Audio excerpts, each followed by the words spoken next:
Hello, everyone, and welcome back to Talk Fluent Daily, the podcast where we help you speak English naturally and confidently every single day. I'm your host, Nora. And I'm Kamal. So happy to be here with you today. Welcome back to our regular listeners, and a warm hello to anyone joining us for the very first time. We are so glad you are here. Kamal, how are you feeling today? Honestly, Nora, I am feeling a little reflective. I was on my phone this morning, and without even realizing it, I started comparing myself to other people on social media, their careers, their holidays, their lives, and I caught myself doing it. Oh, I know that feeling so well. You are having a perfectly fine morning, you open your phone, and suddenly your life does not feel like enough anymore. Exactly. And what surprised me, I did not decide to compare. It just happened automatically, without any conscious choice. And that is what makes this topic so fascinating. Comparison is so natural, so built into us as human beings that most of the time we don't even notice we're doing it, which is exactly why we are talking about it today. Why do people compare their lives to others? What does it do to us? And how do we find peace with our own path? Let's explore it together in slow, natural English. Before we begin, please subscribe to Talk Fluent Daily if you have not already, and share this episode with someone who might need it today. Okay, let's go. So, comparing ourselves to others is not new. It has always been part of human life. Psychologists even have a name for it: social comparison. A psychologist named Leon Festinger studied this back in 1954 and found that human beings have a natural drive to evaluate themselves, to understand who they are and how they are doing. And the way we do that is by looking at the people around us. Think about it. How do you know if you're a good cook? You compare your cooking to others. How do you know if you're doing well at work? You compare your results to your colleagues. Comparison is how we locate ourselves in the world. It's how we understand where we stand. And according to Festinger, this is not a weakness. It's not a character flaw. It's simply human nature, something universal, meaning it exists in every person, every culture, every generation across history. So the first important message today, if you compare yourself to others, you are not doing something wrong.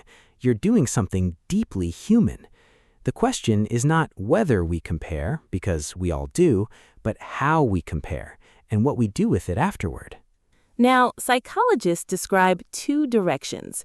The first is upward comparison, when you look at someone who seems more successful, more fortunate, or more talented than you. And this can go two ways.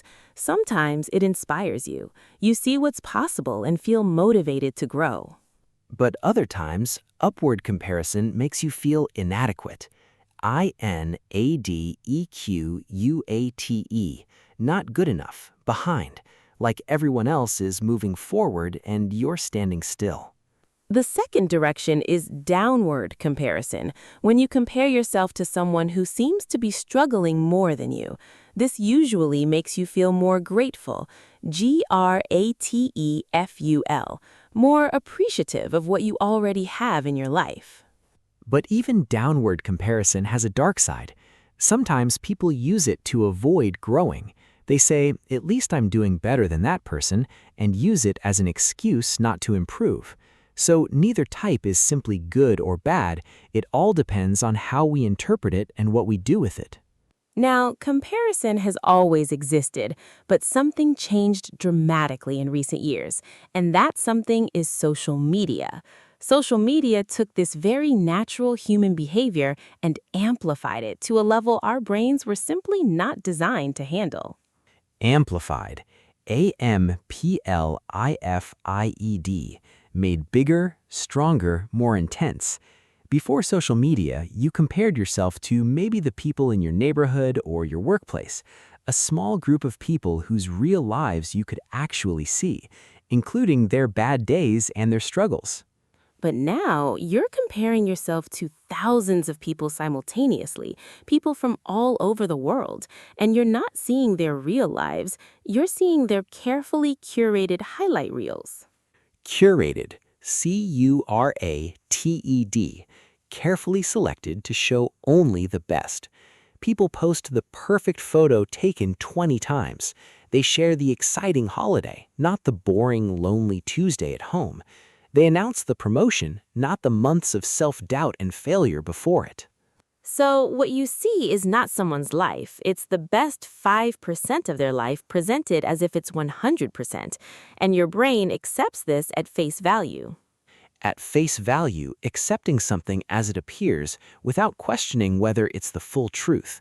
Your brain sees the perfect photo and genuinely believes their whole life is like this. And then it compares that imagined perfect life to your real, complicated, imperfect daily life. And of course, your real life never wins that comparison, because it's not a fair comparison at all. Research confirms this. Studies show that the more time people spend on social media, the higher their levels of anxiety and feelings of inadequacy. The platform designed to connect us is often making us feel more disconnected and dissatisfied with our own lives. Dissatisfied, not content, not happy with what you have, always feeling like it's not enough because someone else always seems to have more. Let's talk about what comparison actually does to us inside, because the effects are real and worth understanding. The first effect, comparison steals the enjoyment of the present moment. Imagine you're having a lovely evening at home. You feel relaxed and content. Then you open your phone and see someone at a glamorous party laughing and glowing. Suddenly, your lovely evening doesn't feel lovely anymore. Nothing about your evening changed, but the comparison changed how you feel about it. Psychologists call this relative deprivation. You feel like you're lacking something, not because your situation is actually bad, but because relative to someone else, it seems lesser. Relative deprivation, such an important concept. The comparison created a feeling of lack where there was no real lack. And this is what comparison does constantly. It keeps moving the goalpost. Moving the goalpost. Imagine someone keeps moving the goal further away every time you get close. You can never score. You can never feel like you have truly arrived. That's what comparison does to happiness. It moves the target so you're never satisfied. The second effect, comparison damages self-esteem. Self-esteem is how you feel about yourself, your sense of your own value as a person. When we consistently compare ourselves to people who seem more successful or more talented, and we feel we do not measure up, our self-esteem slowly erodes. Erodes, E-R-O-D-E-S, like water slowly wearing away at rock, not sudden but persistent and real. Measure up, to be good enough, to meet the standard. When we feel we do not measure up, we feel fundamentally not enough, and that is a very painful place to live. The third effect, comparison kills authenticity. AUTHENTICITY, being genuinely, truly yourself. When we are constantly measuring ourselves against others, we stop being ourselves and start chasing other people's definitions of success. We pursue goals that look impressive from the outside, but do not actually align with what we truly want inside. Align, to be in harmony with. When your life aligns with your true values, it feels meaningful. When it does not, even success feels empty. Now let's talk about why we compare, the deeper reasons, because understanding the root cause helps us respond with more compassion toward ourselves. One of the deepest reasons is uncertainty about our own worth. When we have not clearly defined what success means to us personally, we look outside for the answer. We use other people as a measuring stick for our own value. And this becomes especially intense during times of change and transition, a new job, a new city, a new stage of life. When your identity feels unclear, comparison increases because your mind is trying to answer one fundamental question. Am I okay? Am I doing this right? Am I enough? Another important reason is our evolutionary history. Our ancestors lived in small tribes thousands of years ago, and in those days, your position in the group, your social standing, was a matter of survival. Being rejected by the group meant real danger. So the human brain developed a very sensitive system for monitoring social comparison, always scanning, where do I stand? Am I valued? Am I keeping up?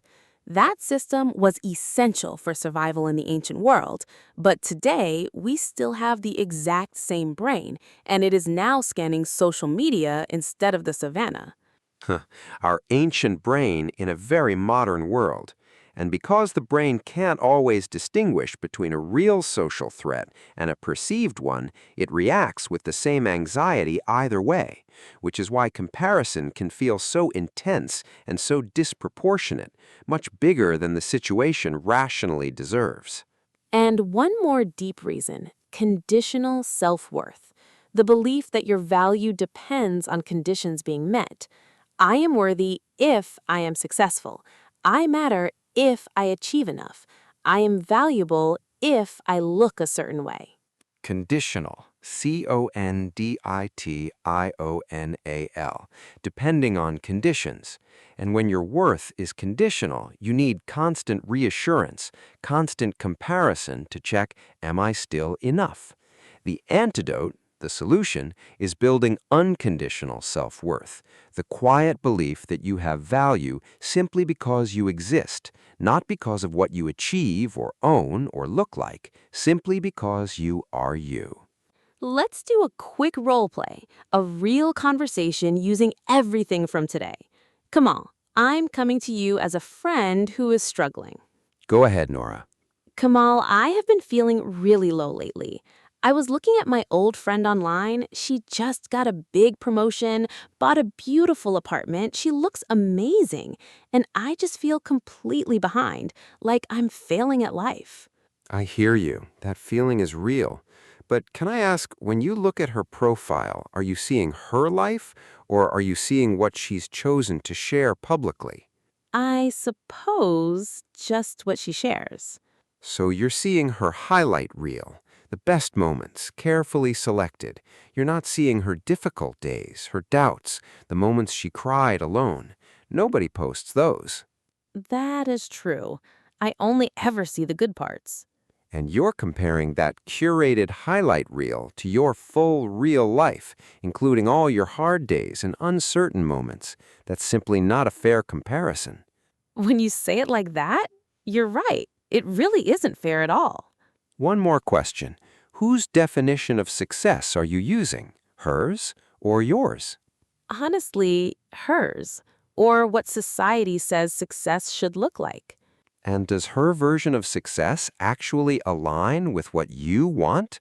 Is a corporate promotion and a city apartment truly your dream? Not really. I want creative work, freedom, flexibility. Her path looks impressive, but it's honestly not my path. So you were feeling inadequate for not being on a path you don't even want to be on. Oh, when you say it like that, that's almost funny. Comparison does that. It makes us feel bad for not having things we never really wanted in the first place.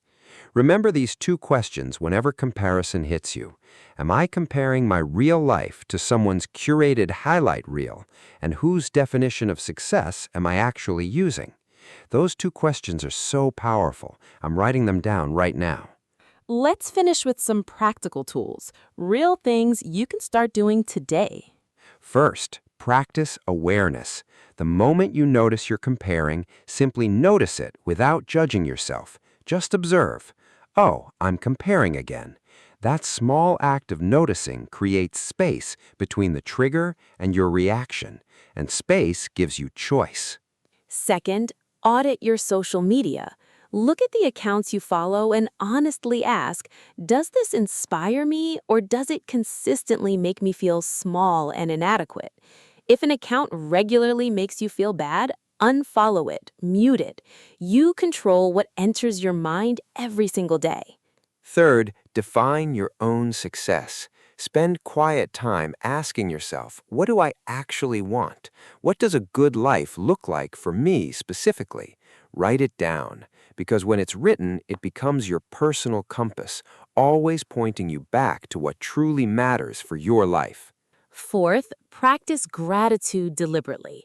When comparison makes you feel like you're lacking, shift your attention to what you already have, not to deny that you want more, but to remember that your life already contains real, genuine value right now in this moment.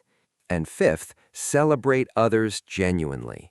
When someone around you succeeds, try to truly celebrate with them, because someone else's success does not reduce yours. Life is not a competition with a limited number of winners.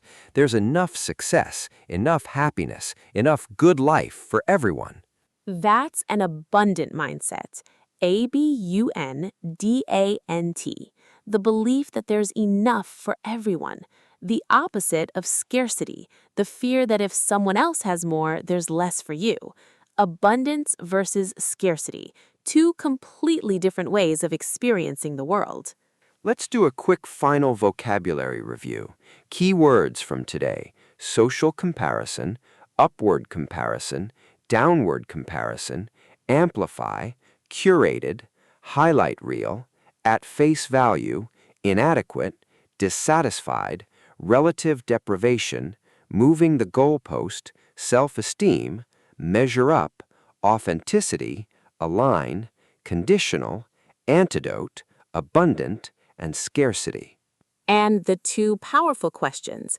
Am I comparing my real life to someone's curated highlight reel? And whose definition of success am I actually using?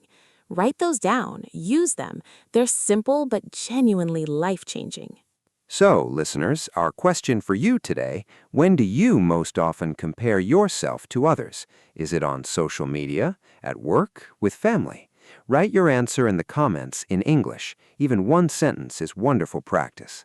We read every single comment and we love hearing from you. Please subscribe to Talk Fluent Daily, share this episode, and we'll see you in the next one. Remember, your life is not a competition. It's your own unique, one-of-a-kind story. Live it for you. See you next time, everyone. Bye until next time.